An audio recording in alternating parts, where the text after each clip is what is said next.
the warrant requirement. We have discussed issues related to probable cause. Now we discuss issues related to the warrant requirement. We first discuss arrest warrant. Later we'll come to the discussion of issues related to search warrant. In the discussion of arrest warrant, we need to make distinction between arrest made in a public place and arrest made in a private home. According to the Fourth Amendment, for a police arrest to be reasonable, police need to satisfy two requirements. One is a probable cause requirement, another one is a warrant requirement. For the probable cause requirement, police must have a probable cause to believe a suspect has committed a crime before they can make arrest. But according to the original language of the Fourth Amendment, the police must also have a warrant, and a warrant issued by a judge to confirm police indeed have a probable cause to make the arrest. But in practice, it is not practical for the police to obtain an arrest warrant if they are going to make arrests in a public place. So as a practical consideration, the U.S. Supreme Court ruled if police are going to make an arrest in a public place, they do not need a warrant. This is based on practical consideration. We understand it. Suppose we have a police officer, the police officer witnesses commission of a crime on the street.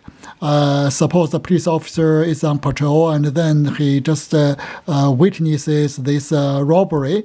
And of course, because the police officer personally observes this crime, the police, of course, have a probable cause to make the arrest. So suppose the police officer actually stops the person. The police officer at this time actually can make arrest. But if we say the police officer have to have an arrest warrant before the arrest can be made, we know the police officer cannot tell the suspect, you wait here, I will go to court to get a warrant, and then I'm going to come back here to pick you up. We know the suspect would not wait for the police officer. So as a consideration of as a matter of practical consideration, the U.S. Supreme Court did indicate if the arrest is going to be made in a public place, police do not need an arrest warrant. So in this arrest made in a public place, we need to remember this. Police only need probable cause. If they have probable cause, they can make arrest. They do not need to have a warrant. But another thing you need to know is this. If a police made an arrest without an arrest warrant, there must be a post-arrest probable cause hearing. Meaning is, after the police made the arrest, the police must still bring the case before a judge and ask the judge to determine whether there was probable cause to make the arrest. So we would have this post-arrest probable cause hearing. So whether there was probable cause to make the arrest or not, that issue will still be determined by a judge. But indeed, if a police is going to make arrest in a public place, they do not need to first get an arrest warrant. If a police are going to make arrests in a private home, the situation is going to be different. Meaning is, if a police are going to make arrests in a person's private home, and then an arrest warrant is needed. The court made this decision in the case of Payton versus New York. Payton versus New York, in this case, there are actually two cases in this one case. Both cases are from New York City. In both cases, police went to the defendant's home to make arrest with probable cause, but without a warrant. In both cases, police entered the defendant's home to make the arrest without a warrant, and after they entered the apartment, then they discovered criminal evidence. So the issue in the case was whether this evidence obtained could be used as evidence against the defendant or not. So this issue was dependent on the issue whether police entry was legal or not. If a police entry was legal, and then the evidence could be used, and if the police entry was illegal, the evidence could not be used. So in this case, we know in both of these two cases, police want to make arrest without arrest warrant. We need to know the police did that. It was not because the police officer, they wanted to disregard the law. The reason was back then, according to the law of the New York State, police did not need a warrant to make an arrest in a private home. So that's why police had probable cause, and then they went to the defendant's home to make arrest without a warrant. But in this Payton versus New York, these defendants in these two cases appealed their case to the U.S. Supreme Court. They argued police entry to their home without an arrest warrant was in violation of their Fourth Amendment rights.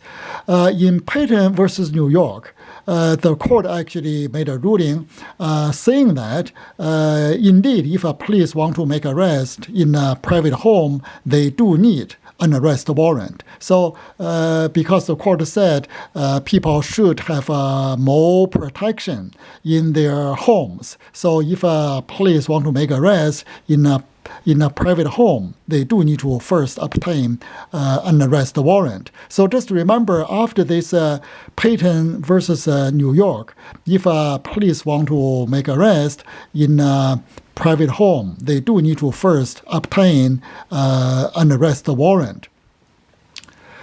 But we also need to understand, although we said after this Payton versus New York, it was required police must have a warrant before they can go to a person's home to make arrest. We do have exceptions. Meaning is, if police have this accident circumstances, and then they may enter a person's home to make arrest without a warrant. We have some examples of this accident circumstances.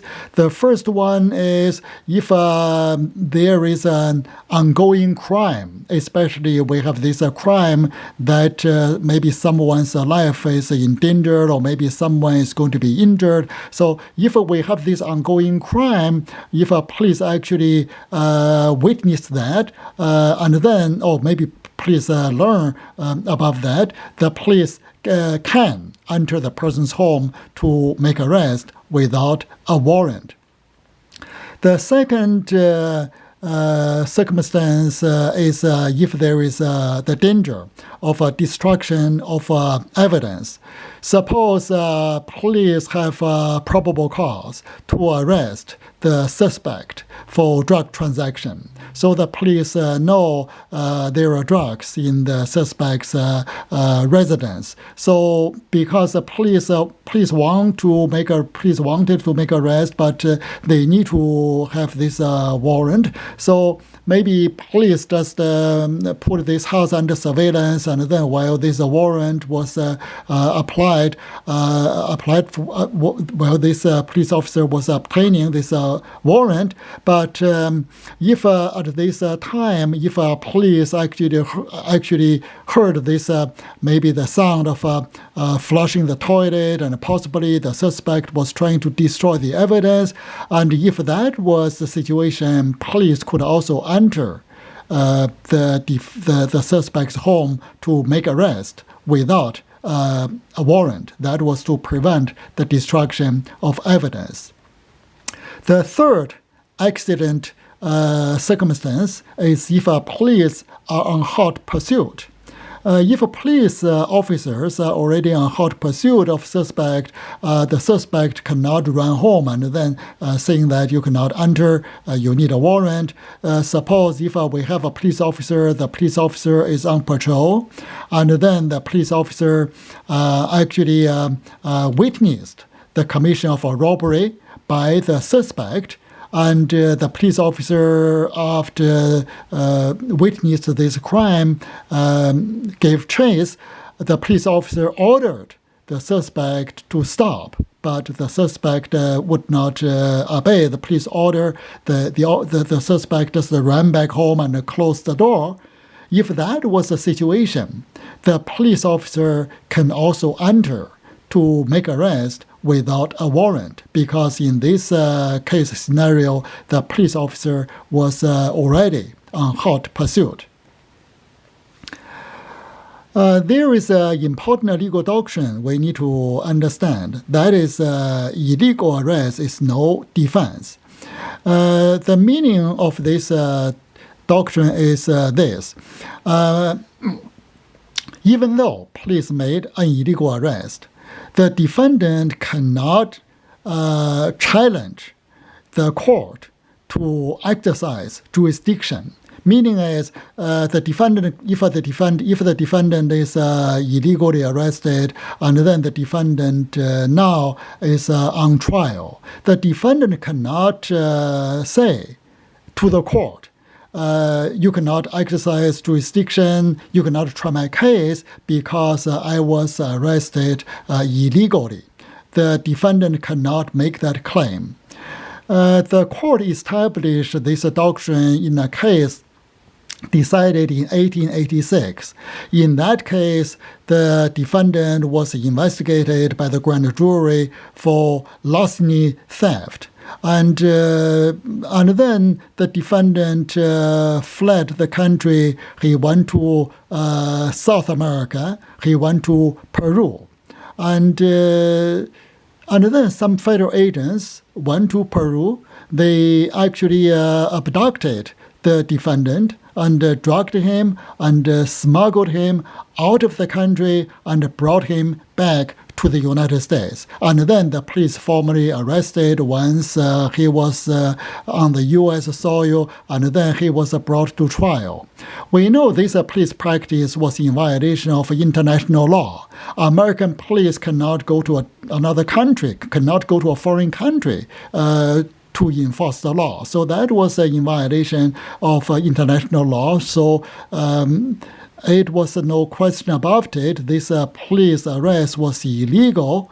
But the court said, even though the defendant was illegally arrested, the court can still try the case. The court would not care how the defendant is brought to court. The court would say, so long as the defendant is in court, the court can try the case. So that is what we mean by illegal arrest is no defense. But there is one consequence. If a police made this illegal arrest, any evidence obtained in the course of this illegal arrest must be excluded.